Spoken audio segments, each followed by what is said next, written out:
절에서 19절까지입니다. 177페이지에 있죠. 요한복음 17장 14절에서 19절까지입니다. 한 절씩 교독하도록 하는데요. 177페이지 요한복음 17장 14절에서 19절까지입니다. 한 절씩 교독합니다. 내가 아버지의 말씀을 그들에게 주었사오매 세상이 그들을 미워하였사오니 이는 내가 세상에 속하지 아니함같이 그들도 세상에 속하지 아니함으로 인함이니이다.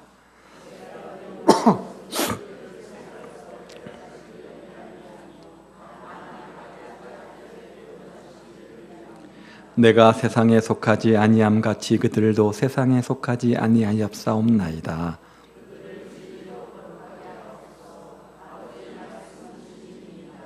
아버지께서 나를 세상에 보내신 것 같이 나도 그들을 세상에 보내었고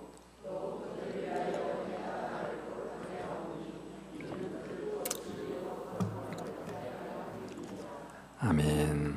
우리는 다른 교회와 달리 예배를 마치기 전에 한 가지 특별한 순서를 가집니다. 우리 모두가 공동체 고백이라는 것을 함께 고백하지 않습니까? 그 중심 내용이 무엇입니까? 우리는 세상으로부터 부름받은 하나님의 백성이요 또 세상으로 보냄받은 그리스도의 제자라는 사실을 우리가 입으로 고백하죠. 즉 우리가 세상으로부터 부름을 받았고 또 세상으로 보냄받은 하나님의 특별한 존재라는 것을 고백하는 것이 바로 공동체 고백의 내용 아닙니까? 자, 이 고백이 의미하는 것이 있습니다. 이 고백은 우리가 누구인지 무엇을 위해서 이 땅에 사는 사람인지를 간결하게 가르쳐 준다는 점에서 또 세상 사람들에게 드러내야 될 성도인 우리의 삶의 정체성이 무엇인지를 분명하게 가르쳐 준다는 점에서 매우 중요한 의미를 지닌다고 할 수 있습니다. 그렇게 해야만 안 믿는 사람들 틈새에서 예수 믿는 우리가 그들과 어떻게 다른지 또 우리가 어떤 정체성을 가지고 사는 사람인지를 분명하게 보여줄 수 있기 때문에 그렇습니다. 내가 누구인지 모르는데 내가 왜 사는지 존재 가치를 모르는데 무슨 자존심이 있겠습니까? 무엇을 위해서 내가 세상에 존재한지 모르면서 어떻게 우리가 세상 사람들보다 더 나은 삶을 산다고 그렇게 말할 수 있겠습니까? 오늘 우리는 하나님께서 본문 말씀을 통해서 주시는 말씀을 통해서 우리가 다시 한번 우리의 정체성을 확인하는 그런 귀한 은혜가 있기를 바랍니다. 자, 먼저 우리에게 주는 교훈 첫 번째는 뭐냐? 우리가 세상으로부터 부름받은 하나님의 거룩한 백성이라고 하는 사실이죠. 자, 이 사실을 요한복음이 말하는데요. 특별히 14절과 16절에 반복되어져 나옵니다. 요한복음 17장은 예수님께서 십자가를 지시기 불과 몇 시간 전에 사랑하는 제자들을 앞에 놓고 간절히 기도하신 기도의 내용이죠.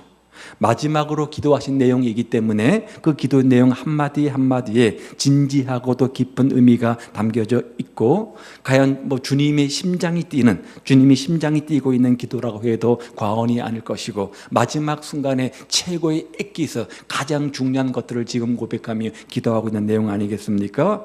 뭐라고 하는지 14절을 보십시오. 내가 아버지의 말씀을 그들에게 주었사오매 세상이 우리를 미워한다 이렇게 말했어요.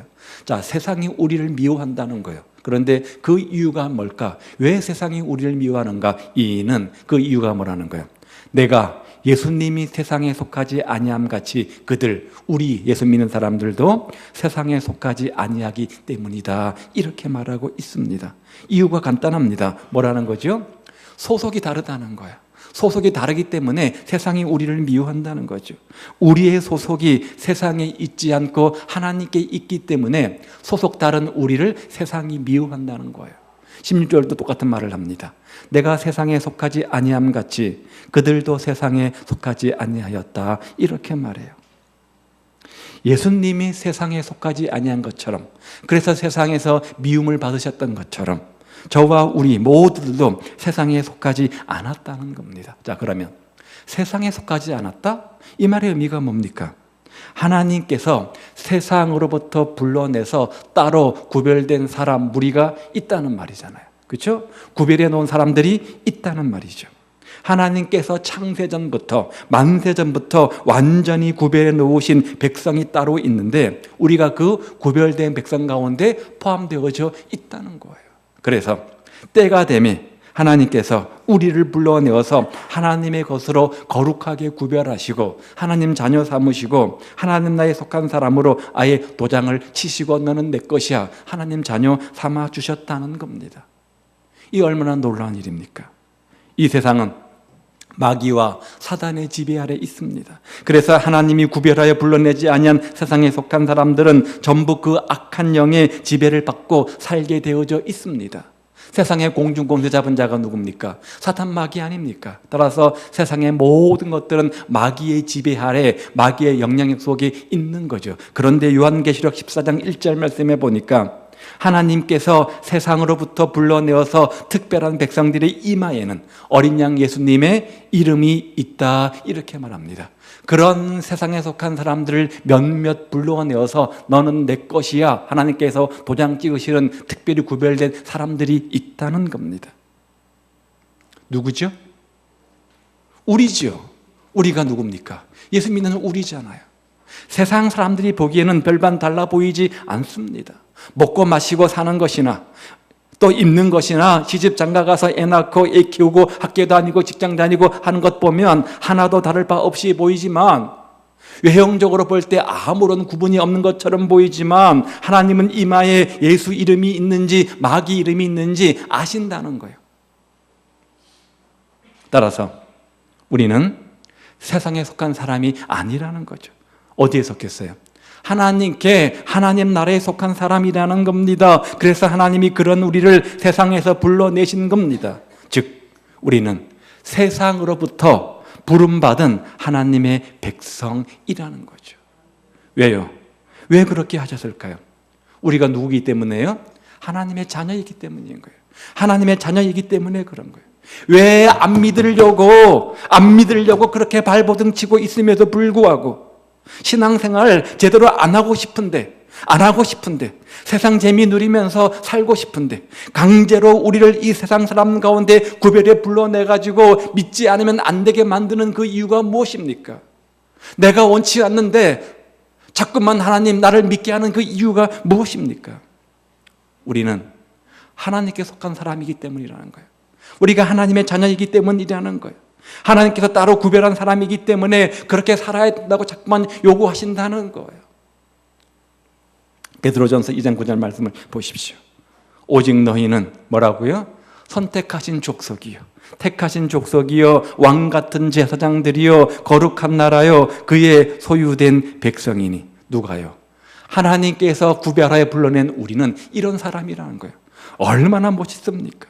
우리가 바로 그런 영광스러운 존재들이라는 거죠. 그래서 세상이 그런 우리를 보고 시기하고 미워하고 질투한다 그랬습니다. 미워할 수밖에 없습니다. 왜요? 신분이 다르니까, 소속이 다르니까 우리를 미워하는 겁니다. 우리를 시기하는 겁니다. 그런데 우리가 이렇게 자기가 어떤 신분인지 왜 사는지 분명한 삶의 정체성을 갖게 되어진다고 한다면 세상 속에서 어떻게 살까요? 구별된 삶을 삽니다. 성도가 무슨 뜻이에요? 구별된 사람 그런 뜻 아닙니까? 세상과 구별된 삶을 살게 되어집니다. 사회생활을 할 때도 세상 사람들 따라가지 않습니다. 비슷하게 놀려고 하지도 않습니다. 그들의 문화, 그들의 가치관에 지배받으려고 하지도 않습니다.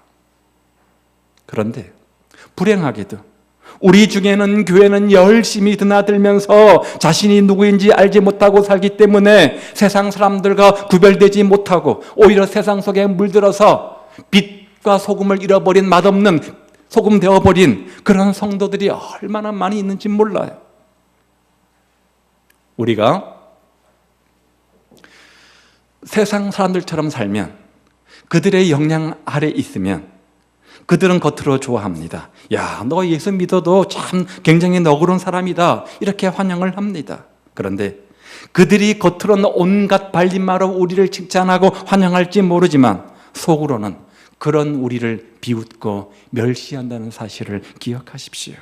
반대로 우리가 세상 사람 앞에서 나는 하나님의 백성이다, 백성답게 세상에 속하지 않는 사람답게 살려고 애를 쓰면 그들은 우리를 싫어합니다. 그냥 놔두지 않습니다. 어떨 때는 핍박도 하잖아요. 그러나 속으로 우리를 존경하고 인정한다는 사실을 기억하십시오. 사람은 영물입니다. 영물이잖아요. 영적인 존재이기 때문에 영으로 통하는 데가 있어요. 예수님께서 오시자마자 예수님께서 하나님의 아들임을 누가 먼저 알았어요? 마귀가 알았잖아요. 귀신이 뭔지 알지 않았습니까? 귀신이 제일 먼저 예수님은 하나님의 아들이요 거룩한 자임을 고백하지 않았습니까? 영적으로 뭔가 통하는 게 있는 거예요. 세상 사람들 마찬가지입니다. 마찬가지. 그들은 우리 예수 믿는 사람들을 보면 나와 종이 다르구나, 종자가 다르구나, 영이 다르구나 그렇게 금방 알아차립니다. 우리가 세상으로부터 불러받은 하나님의 존재라는 사실들을 그들이 영적으로 느끼는 거예요. 그런데 그런 우리가 성령을 모시고 하나님으로부터 부름받은 거룩한 백성된 성도인 우리가 하나님 백성이라고 말하면서 성도라고 말하면서 세상과 구별됐다고 말하면서 세상과 짝하여서 그들의 비위나 맞추고 사는 그런 우리 모습을 보면서 멸시하고 조롱하고 비웃는 거죠. 너희는 예수 믿는 사람이 아니냐? 그러면 우리와 다른 삶을 살아야 되지 않느냐? 그렇게 요구하잖아요. 그렇지 못할 때 그런 우리를 비난하는 거잖아요. 그런 우리를 정죄하고 무시하지 않습니까? 그러므로 다시 한번 명심하십시오. 우리가 누구라고요? 우리는 세상으로부터 부름받은 하나님의 거룩한 백성입니다. 이 세상에 속한 자들이 아닙니다. 세상 사람들이 아닙니다. 우리에게 잘난 것이 뭐가 있다고 하나님이 우리를 세상으로부터 불러내셨는지 그 이유는 잘 모르겠지만 왜 하나님의 나 같은 죄인을 구원하셔서 하나님 백성 삼으시고 하나님의 거룩한 자녀 되게 해주셨는지 그 이유는 잘 모르겠지만 그러나 분명히 아는 것 한 가지 있습니다. 내가 누구라는 거예요. 하나님이 세상에서 불러내어서 하나님의 백성 삼아주신 특별한 존재라는 것, 그 사실을 우리는 분명히 압니다. 이것을 고백하는 것이 공동체 고백의 첫 번째죠. 자, 하나님이 우리를 세상으로부터 구별해서 불러내어서 하나님 자녀 삼으셨습니다. 그리고 왜 그렇게 하셨죠? 그 뒤에 나오는 공동체 고백에 보니까 세 가지 이유를 말해요. 예배, 또 교제, 또 훈련. 하나님 백성 삼아서 예배와 교제와 훈련을 통해서 치유받고 회복하고 영적 재무장하기 위함이죠. 여러분도 이 사실을 한시라도 잊지 마시기를 바랍니다. 이것이 우리 모두의 자존심이 되는 겁니다. 우리 모두는 세상으로부터 구별돼서 부름받은 하나님의 거룩한 백성입니다. 두 번째, 그 다음 고백은 뭡니까? 또 한 가지 살펴볼 것은 우리가 또한 세상으로 보냄받은 그리스도의 제자라는 사실이죠. 부름받은 하나님 백성된 우리는 또 한 가지 그런 특권을 누리지만 하나님의 백성 자녀의 특권을 누리지만 또 한 가지 소명이 있는데 보냄받은 예수님의 제자라는 소명이죠. 영적 재무장했습니다. 그 다음에 전도와 봉사라는 두 가지 도구를 가지고 삶의 현장 속에서 세상의 빛으로 소금으로 보냄받은 예수님의 소명자라는 거예요. 이 사실이 본문 18절에서 말하죠. 아버지께서 나를 세상에 보내신 것 같이 나도 그들을 세상에 보내었고, 요한복음 20장 21절 말씀도 똑같은 말을 합니다. 너희에게 평강이 있을지어다. 아버지께서 나를 보내신 것 같이 나도 너희를 보내노라. 아버지께서 나를 보내셨다. 이 말은 예수님께서 평소에 잘 사용하시던 용어 중에 하나입니다. 요한복음에도 16번 이 말이 등장을 하는데요. 예수님은 하나님이 자기를 세상에 보내셨다는 것을 굉장한 자존감, 프라이드로 여기셨던 것 같습니다. 주님을 반대하는 많은 세력들이 있었잖아요. 네가 무슨 권세로 네가 누구인데 이런 가르침을 갖느냐라고 이렇게 뭐예요? 비난할 때 그런 사람들 앞에서 하나님이 나를 보내셔서 일하라고 나를 보내셨기 때문에 내가 하는 거야. 늘 이렇게 대답을 하셨어요. 그래서 하나님이 보내셨기 때문에 내가 이 일을 한다. 이것을 굉장한 자부심, 프라이드로 여기셨던 것 같습니다. 그런데 놀라운 것은 주님은 오늘 18절에서 이와 같은 사실을 누구에게 적용하고 있는 거예요? 오늘 우리에게 적용하고 있는 거예요. 하나님이 자기 예수님을 세상에 보내신 것처럼 우리도 예수님께서 세상에 우리를 보내셨다, 이렇게 말씀하고 있는 거죠. 아니, 어떻게 예수님 자신과 우리를 비교합니까? 어떻게 예수님과 우리를 동일선상에 놓을 수 있겠습니까? 어떻게 우리가 예수님이 하시는 그 놀라운 일을 할 수 있단 말입니까? 어떻게 우리가 하나님의 존재 옆에 설 수 있습니까? 그분은 하나님의 아들 아닙니까? 그분은 전능자 아닙니까? 세상의 구원자 아닙니까? 거룩한 분 아닙니까? 그러니 어떻게 우리가 그분과 감히 비교될 수 있겠습니까? 어떻게 그분과 평행선상에 설 수 있습니까? 어떻게 그분이 한 일을 우리가 대신할 수 있단 말입니까? 그런데 그럼에도 불구하고 예수님은 우리를 자기와 평행선상에 세우시고 내가 하나님의 보냄을 받은 것처럼 나도 너희를 세상에 보낸다, 내가 하나님 일을 대신한 것처럼 너희도 내 일을 대신해라, 이렇게 말씀하고 계시는 겁니다. 그러니 얼마나 기가 막힌 일이에요. 아니, 얼마나 놀라운 일이에요. 얼마나 큰 소명입니까? 그렇다면 하나님은 왜 예수님을 이 땅에 보내셨을까요? 아버지의 일을 대신하기 위해서 이 땅에 오신 하나님, 그 아버지 일이 뭘까요? 성경의 핵심 요절이라고 하는 요한복음 3장 10절은 이렇게 말하죠. 하나님이 세상을 이처럼 사랑하사 독생자 예수님을 주셨으니, 예수님을 보내주셨으니 그 이유는 뭐라는 거예요?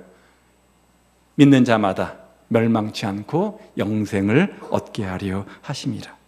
하나님께서 예수님을 보내신 이유가 뭐라는 거예요? 이 세상을 구원해서 하나님의 영광을 드러내도록 하기 위함이라는 거죠.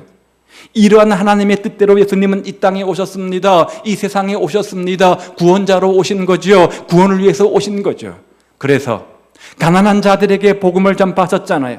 병든 자들에게 치유와 회복을 선포하셨잖아요. 갇힌 자, 눌린 자들에게 노임과 해방을 선포하시고 슬픔당한 자들에게, 슬퍼하는 자들에게 위로를 주시는 놀라운 메시지를 선포하지 않으셨습니까? 그래서 저 빛나는 햇살이 저 어둠의 세력을 몰아내듯이, 힘차게 어둠을 몰아내듯이 하나님의 영광의 빛이 온 세상을 비추기 시작했던 겁니다. 그런데 이제 예수님께서 그 영광스러운 일을 세상으로부터 부름받아 하나님의 백성된 우리에게 맡겨주시겠다는 거예요. 나는 이제 하늘로 올라갈 거야. 그 대신 내가 하던 일들을 너희가 해야 돼.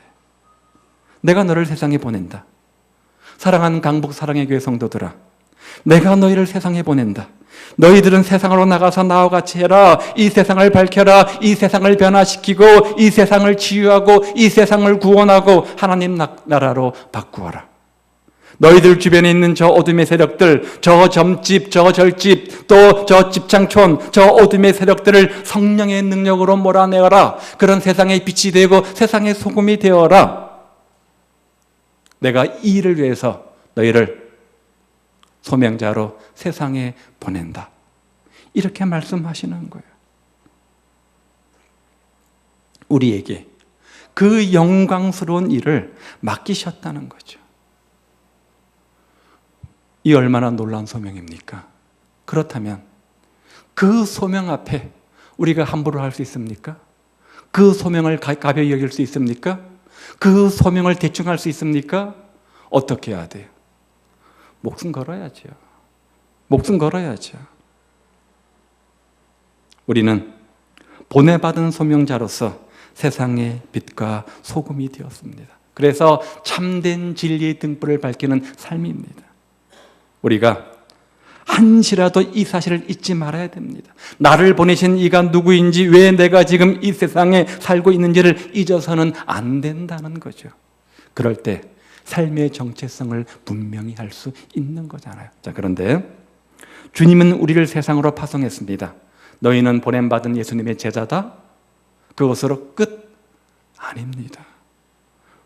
그렇게 하신 다음에 그 부름받은, 보냄받은 예수님의 제자의 소명을 감당하시기 위해서 주님께서 어떻게 하신다고 약속하세요? 세상 끝날까지 배후에서 언제나 함께 하시겠다는 거예요. 자, 15절 말씀을 보십시오. 내가 비옵는 것은 그들을 세상에서 데려가시기를 위함이 아니요 오직 악에 빠지지 않게 보존하기를 위함이라.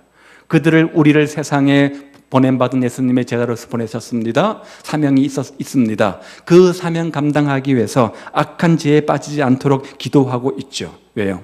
너무나 소중한 사람이니까. 그저 부모가 눈만 뜨면 기도하면 하는 기도 뭡니까? 우리 자식 잘 되게 해달라는 기도 똑같은 거예요.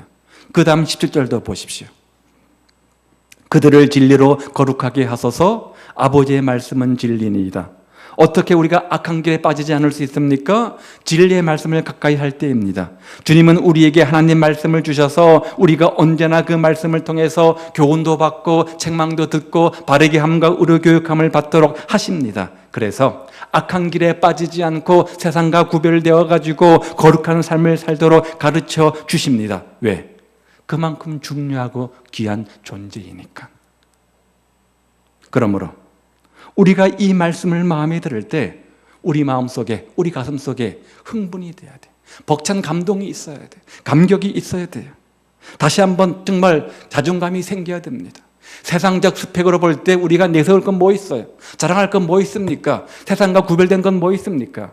아무것도 없는 그런 존재, 그런 나라는 존재가 나 몰랐는데 정말 대단한 존재이구나. 하나님 나를 그렇게 가치 있고 의미 있는 귀한 존재로 보시는구나. 나는 주님 앞에 특별한 존재이구나. 자신을 바라보는 영적 시각, 패러다임이 바뀌어야 돼요. 영적 분별력이 생겨야 됩니다. 그리고 그런 나를 통해서 하나님이 뭔가 하시려고 하는가에 대한 분명한 비전을 볼 수 있어야 된다는 거예요. 우리가 세상으로부터 부름받은 하나님의 백성, 이런 특권과 동시에 한 가지 소명을 갖는데 세상으로 보냄받은 예수님의 제자라는 소명, 이 특권과 소명, 이것을 분명히 할 때 가슴속에 성령께서 지펴주시는 거룩한 불꽃이, 감동의 불꽃이 있어야 됩니다. 자, 이것을 확인하는 것이 뭐예요? 공동체 고백이잖아요. 우리는 세상으로부터 부름받은 하나님의 백성입니다. 또한 세상으로 보냄받은 그리스도의 제자입니다. 우리가 이와 같이 우리의 특권, 우리의 소명에 대한 분명한 자존감과 넘치는 감격과 확신을 갖게 되어지면 우리는 그 결과 큰 은혜를 받아서 그런 삶을 살게 되어지고 세상을 변화시키는, 세상이 감당치 못하는 그런 삶을 살게 되어지는데, 먼저는 우리에게 그런 분명한 정체성이 있으면 우리가 어떤 형편 가운데 있다고 할지라도 그런 나를 하나님께서 도와주신다라는 분명한 확신을 갖게 되어집니다. 확신을 갖게 되어집니다. 부활하신 예수님께서 제자들에게 40일 동안 나타나신 다음에 하늘로 승천하시면서 마지막 그 엄숙한 순간에 많은 제자들을 모아놓고 뭐라고 말씀하셨어요? 하늘과 땅의 모든 권세를 아버지 하나님께서 나에게 주었으니, 그렇게 말씀하셨잖아요. 예수님께서, 우리를 세상에 보내신 예수님께서 얼마나 대단한 권세를 가지고 계시는지, 하늘과 땅의 모든 권세를 누가 가지셨다고요? 예수님께서 가지셨다, 이렇게 말해요. 자, 그 받으신 권세가 얼마나 대단한 것인지는 우리나라만 봐도 알 수 있습니다. 우리나라는 미국의 땅의 40분의 1에 해당되고요, 중국에 비하면 그야말로 세 발의 피죠. 그렇죠? 보잘것없는 땅덩어리에 불과합니다. 그나마 그 대한민국도 지금 어떻게 됐어요? 두 동강이 나서 남한만 있지 않습니까? 인구는요, 남북한 합체 7천이고 우리나라만, 대한민국 남한만 5천만 명입니다. 자, 조그만 땅입니다. 조그만 나라입니다. 역사학자가 말하기를 적어도 국민이 1억 이상이 돼야지만 세계에 영향력을 끼치는 나라가 될 수 있다고 말해요. 우리는 인구학적으로 아직 멀었어요. 그런데 그럼에도 그런 국민, 그런 나라를 대표하는 대통령이 된다는 것 얼마나 대단한지, 여러분 눈만 뜨면, TV만 틀으면 여러분 듣는 이름 누구예요? 대통령이잖아요. 가장 많이 뉴스에서 가장 많이 이름이 거론되는 사람이 누굽니까? 저예요? 대통령이잖아요. 대통령이잖아요. 그 조그만 땅덩어리 하나 책임진 사람이 가진 권세가 이토록 대단하다면 하늘과 땅의 모든 권세와 생사화복을 주장하시는 예수님이 가지신 권세가 얼마나 크고 대단한 거겠어요. 우리 예수님은 그런 분이에요. 우리를 너는 세상의 빛이다, 세상의 소금이다, 그렇게 보내신 그 예수님은 그런 대단한 권세를 가지신 분이라는 거죠. 중요한 것은 그 주님께서 오늘 우리에게 이렇게 말씀하신다는 거예요. 넘겨보세요. 내가 세상 끝날까지 너희와 항상 함께 있으리라. 두려워 말라. 내가 너와 함께 함이라. 하늘과 땅의 모든 권세를 가지신 예수님, 나를 저 세상의 빛으로 소금으로 파송하신 그 예수님께서 말씀하고 약속하시기를 내가 너와 함께 하겠다. 언제까지요? 세상 끝날까지. 저 옆집에 있는 할아버지가 입에 침을 튀기면서 이렇게 염려하지 마, 두려워하지 마, 내가 너 옆에 있어줄게 라고 격려한다면 얼마나 큰 위로와 감동을 받겠습니까? 하물며 하늘과 땅의 모든 권세를 가지신 하나님 아버지 예수님께서 두려워하지 마, 내가 너와 함께 할 거야, 놀라지 마, 내가 너희 하나님이 될 거야, 세상 끝날까지 너와 함께 할 거야, 우편의 그늘이 되어줄 거야, 이렇게 약속을 해주시니 이 얼마나 대단한 일입니까? 우리를 보냄받은 예수님의 제자로 살게 하시는 그 예수님께서는 보내고 끝 아니라 네가 알아서 해가 아니라 내가 세상 끝날까지 너와 함께 있어 너를 지키고 도와줄 거고 그 소명 감당하도록 은혜와 힘과 능력을 주겠다. 이렇게 약속하고 있는 겁니다. 우리를 세상으로부터 하나님의 백성 삼으시고 세상으로 보내신 주님 언제나 우리와 함께 하십니다. 또 한 가지, 어떤 확신들을 갖게 되어지냐? 우리가 하나님의 백성이라는 특권과 제자라는 소명을 가지고 살 때 하나님께서 곤고한 날에도 주시는 특별한 은혜가 있음을 깨닫게 되어집니다. 그런 사명과 소명을 가진 사람이라고 해도, 그런 특권을 가진 사람이라고 해서 날마다 좋은 일만 있는 것이 아니라는 거죠. 여러분 그렇잖아요. 여러분은 부름받은 하나님의 백성 아닙니까? 보냄받은 예수님의 제자 아닙니까? 맞잖아요. 그런 인생에 쨍하고 해 뜰 날만 있습니까? 캄캄한 한밤중도 있잖아요. 비바람과 폭풍우도 있잖아요. 곤고한 날도 있지 않습니까? 그런데 그런 곤고한 날에도 주시는 은혜가 있다는 거예요. 여러분, 곤고한 날이라고 해서 다 나쁜 것은 아닙니다. 로마서 8장 28절에서 말씀하는 것처럼 하나님은 모든 것 가운데 어떻게 해요? 합력하여 선을 이루시는 분이시잖아요. 생활이 궁색해지는 것 대신에 다른 면에서 부하게 되는 것이 있습니다. 경제적으로 어려워지면 뭔가 또 대신 얻는 것이 있습니다. 하나를 놓으면 하나를 잡습니다. 한 가지를 포기하면 또 한 가지를 얻게 되어지는 것이 바로 세상의 이치 아닙니까? 한번 생각해 보십시오. 경제가 어려워지는 덕분에 믿음이 좋아지는 사람들이 참 많이 있습니다. 사는 것이 힘드니까 하나님께 기도하는 사람들이 많이 있습니다. 믿음이 좋아졌어요? 기도를 열심히 해요. 그 결과 신앙이 성숙하잖아요. 그렇죠? 은혜잖아요. 공고한 날에 얻은 축복 아닙니까? 정신적으로도 가치관이 달라집니다. 있을 때는 마구마구 막 써대고 그것이 귀한 줄 몰랐어요. 없어 보니까 그것이 귀한 줄 아는 거예요. 자기 손에 있던 것이 없어지게 된 이후에 비로소 참된 가치가 이것이었구나 깨닫게 되는 경우도 허다합니다. 영적 차원만 해당되는 문제가 아닙니다. 고난당할 때 우리 인격이 성숙되어지는 유익도 있습니다. 그리고 가정도 달라집니다. 부부관계가 회복되어지고 부모 자식 간의 회복이 되어집니다. 나빴던 것들은 다 거품 빠지듯이 빠지고 좋은 것들이 가정에 찾아오게 됩니다. 그러니까 하나님 자녀에게는 그런 어려움들이 결코 손해만 아니라는 거죠. 이것을 믿으시기 바랍니다. 하나님이 나와 함께 하셔서 나를 지키신다고 한다면 때로 고난의 어려움을 만난다고 할지라도 그것이 모든 인생 끝은 아니라는 거예요. 이렇게 특권과 소명을 가지고 살면 곤고한 날이 와도 모든 것이 합력하여 선을 이루시는 삶을 살게 되어지고 좀 더 적극적인 자세로 하나님을 의지하고 세상을 변화시키는 삶을 살겠죠. 그런데 이 사회의 가치관에 우리 기독교인들이 무슨 좋은 긍정적 변화를 주었다고 우리가 할 만한 증거가 별로 없습니다. 주변에 보면 믿는 사람들이 왜 이렇게 많은지, 많은 사람들이 있음에도 불구하고 그런 그들로 인해서, 그런 성도로 인해서 세상이 좋아졌다, 뭔가 긍정적으로 밝아졌다, 우리가 그 근거를 찾아보기가 어렵습니다.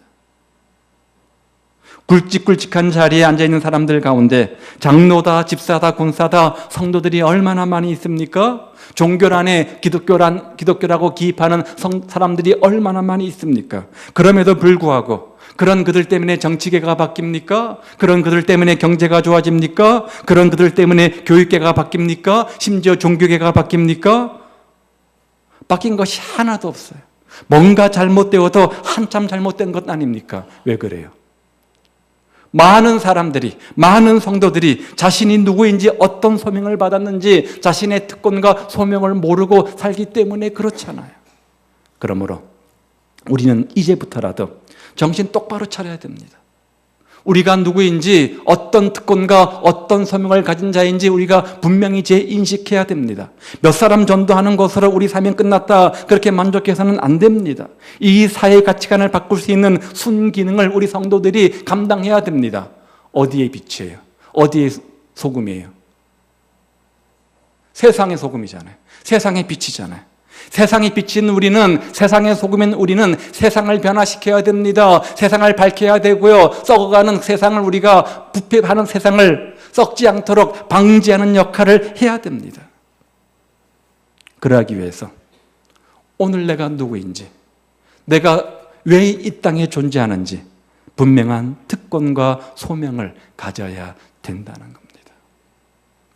우리는 세상에서 부름받은 하나님의 백성이요, 우리는 세상으로 보냄받은 그리스도의 제자들입니다. 이 사실을 분명히 알고 우리의 잃어버렸던 정체성을 되찾으시기를 우리 주님의 이름으로 축복을 드립니다. 그리할 때 세상 사람들에게 하나님의 영광의 빛을, 하나님의 진리의 빛을 환하게 비춰줄 수 있고, 그리할 때 우리는 보냄받은 소명자로서 세상의 빛과 소금된 역할을 감당하게 되는 거고, 그리할 때 우리 모두 예수님처럼 세상 사람들에게 하나님의 영광을 비추어서 이 세상을 밝히는 예수님의 작은 제자들이 다 되는 것이죠. 그런 은혜가 우리 가운데 있기를 우리 주님의 이름으로 축복을 드립니다. 우리는요, 세상으로부터 부름받은 하나님의 백성입니다. 그래서 예배와 양육과 교제를 통해서 영적 재무장을 하는 겁니다. 또한 세상으로 보냄받은 예수님의 제자들입니다. 뭐가 가지고요? 전도와 봉사의 도구를 가지고. 이것을 고백하는 것이 뭡니까? 공동체 고백입니다. 그 공동체의 고백, 삶의 주인공 되시기를 우리 주님의 이름으로 축복을 드립니다. 기도하겠습니다.